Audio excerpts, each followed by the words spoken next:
जंगलात फिरण्याची ती माझी पहिली वेळ नव्हती. गेली कितीतरी वर्ष मी ते घनदाट जंगल पायाखाली घातलं होतं. त्यामुळे जंगलातले कोपरे आणि कोपरे मला माहिती होते. हा सारा जंगलाचा भाग पूर्ण माहिती करून घ्यायला मला माझ्या आयुष्याची कितीतरी वर्ष खर्च करावी लागली होती. जंगलात फिरावं लागलं होतं. जंगलाशी माझं वेगळंच नातं असावं असं मला कधी कधी वाटतं. तरुण असताना याच जंगलात मला अनुभवायला मिळालेला चकवा आणि ससे पकडताना झालेल्या दिशाभुलीचा अनुभव, अगदी ताजा असताना आणखी एक अनुभव मला जंगलामध्ये येत होते. खरं तर त्या प्रकाराच्या धडकीने मी गेले 6 ते 7 महिने जंगलाकडे गेलो नव्हतो.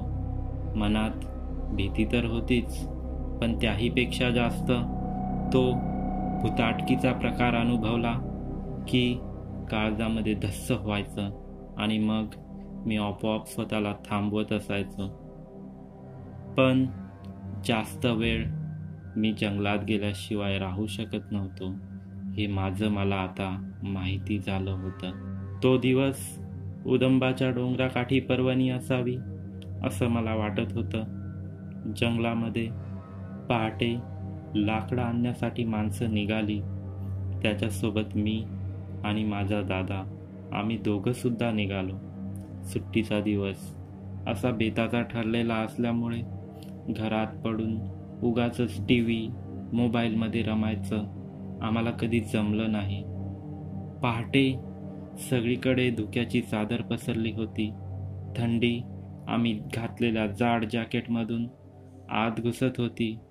पायाखाली तसा अंधारच होता, पण अंधार मला कधी बाधला नाही.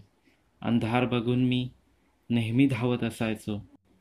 सारे मला म्हणायचे, तुझ्याकडे ती दिव्य दृष्टी आहे सारं बघण्याची, आणि मी अंधाराकडे बघून उगाचच हसत असायचो. भल्या पहाटे माणसांची टोळकी उदंबाकडे निघाली होती. त्यात मी आणि माझा दादा. डोंगराच्या पायथ्याशी आम्हाला सोडून ते डोंगर भर पसरणार होते आणि मग पुन्हा संध्याकाळी एकत्रच येणार होतो असा तो सारा बेत ठरला होता. जंगलामध्ये डोंगरावर फिरणं, नवीन नवीन ठिकाणांचा शोध घेणं, जीवसृष्टींची फोटोग्राफी करणं, माहिती गोळा करणं, त्यांची डॉक्युमेंटरी बनवणं, हे असे आमचे जंगलात फिरण्याचे नियोजन होते. पाठीवर लादलेल्या मोठ्या बॅगांमध्ये सारं महत्त्वाचं बेताचं साहित्य लादून आम्ही जात होतो. घरापासून उदंब तसा लांबच होता. चांगले 2-3 तास चालल्यावर त्याच्या महाकाय पायथ्याजवळ आम्ही पोचत असायचो. तर त्याच्या अवाढव्य सावलीखाली आमचा पुरा जिल्हा झाकून गेला असायचा. वेगवेगळ्या गप्पा गोष्टी करत आम्ही निघालो होतो. लाकडासाठी निघालेली माणसं, वेगवेगळे अनुभव गोष्टी, तर कधी गाणी सांगत निघायची. उदंबाने पोचलेली झाडं, झुडपं, पायवाटा साऱ्याच्या साक्षीदार असायच्या. तर आम्ही मनाच्या शिदोऱ्या घेऊन एक एक क्षण टिपायला निघालेले त्याचे शिलेदार. डोंगरावर नवखा माणूस नक्की एखादा अनुभव आपल्या सोबत घेऊन यायचा. तर उदंबाला पूजणाऱ्यांना उदंब भरभरून सारं द्यायचा. आमच्या पिढीच्या जन्मापासून ते मरणापर्यंत सारंच उदंबाला अर्पण असायचं. उदंबाचे किस्से सगळ्यांच्या ओठावर असायचे. तर मायावी म्हणत कोणी म्हातारी उदंबाला धुष्ण लावत असायची. चालून चालून बराच वेळ झाला होता. लांब गुलाबी लालसर क्षितिजाने उदंबाला आता रंग लावायला सुरुवात केली होती. झपझप पावलं टाकत आम्ही सारे निघालो होतो. वेळ हळूहळू पुढे सरकत होता. त्याचं सरकणं जाणवत नव्हतं. वेळेपेक्षा तर आम्ही सारे वेगवान आहोत असं वाटत होतं. बराच वेळ मागे टाकल्यावर आम्ही सारे आता डोंगराच्या पायथ्याशी उभे होतो. थोडं बसल्यावर साऱ्यांनी निरोप घेतला आणि मागे आम्ही दोघे उरलो. थोडं थांबून पुन्हा निघायचं. उदंबाच्या पोटात असणाऱ्या निळ्या धबधब्याखाली घुसायचं. तिथे फोटो व्हिडिओ काढायचे. मनसोक्त पोहून भरगच्च जेवायचं आणि मग पुन्हा साऱ्यांच्या येण्याच्या वेळेस पुन्हा पायथ्याशी जमून त्यांच्यासोबतच मागे फिरायचं. असा पुढचा बेत ठरला. थांबल्यावर आम्ही पाणी पिलं, थोडं विसावलो आणि घनदाट जंगलामध्ये आत शिरायला सुरुवात केली. इतका वेळ मागे टाकलेलं जंगल तर फक्त दिखावा होता. खरं जंगल उदंबाच्या पायथ्यापासून सुरू होत होतं. घनदाट जंगलात हर प्रकारचे प्राणी होते. कोल्हे, माकडे, पक्ष्यांचा सुळसुळाट होता.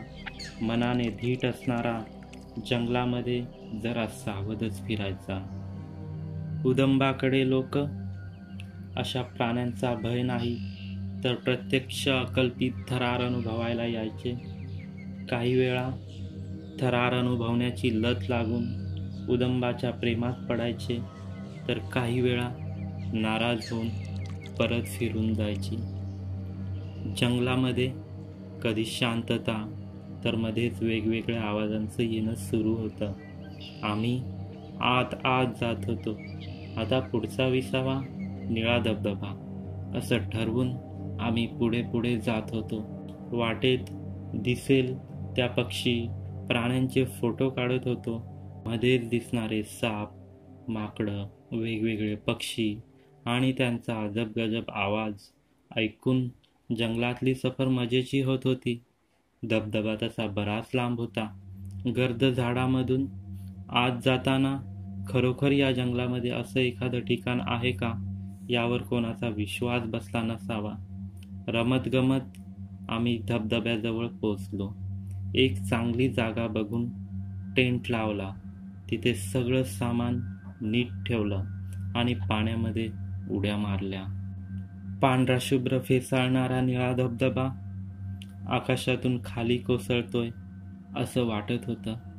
पडणाऱ्या पाण्याचा धोधो आवाज कानठळ्या बसवत होता. धबधब्यामुळे तयार झालेलं गोलाकार कुंड नितळ निळ्या पाण्याचं मोठं क्षार जलाशय झालं होतं. पाण्यातून आरपार पाणी सूर्यप्रकाशामुळे निळशार झालं होतं. त्यात पोहताना फार मजा यायची. पाण्यात आत शिरून आकाशाकडे बघितल्यावर आग ओकणारा सूर्य अगदी स्पष्ट दिसायचा. एका मागोमाग एक सूर पाण्यात मारत आम्ही पोहत हुल्लडबाजी करत होतो. डोक्यावर सूर्य थोडा तापायला आता सुरुवात झाली होती. दादाने पाण्यामध्ये खोल सुरुडी मारली. शरीराचा बाण करत तो आत पार तळापर्यंत गेला असावा.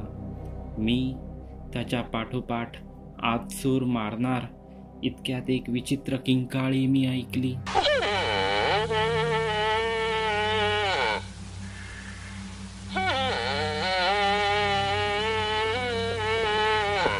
एखादं जनावर असावं.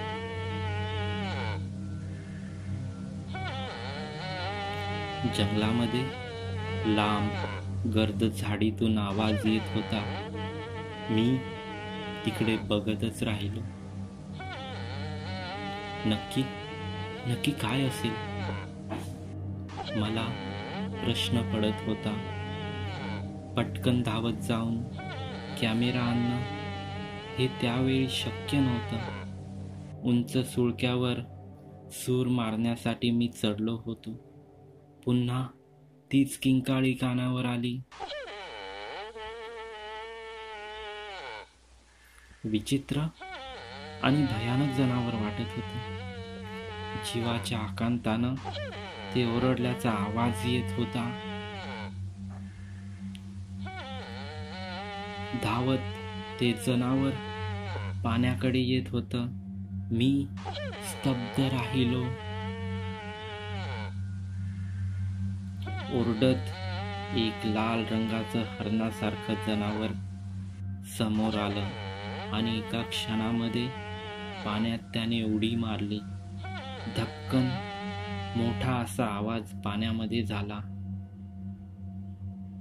आत गेलेला दादा पाण्यातून डोकं वर काढायच्या आत हा सारा प्रकार घडला होता. त्याने डोकं वर काढताच मी त्याला इशारा केला. तो जे समजायचं ते समजला, पण पाण्यात उडी मारलेलं ते जनावर मी ज्या सुळक्यावर होतो तिथून मला ते दिसत का नव्हतं? नक्की काय असावं ते?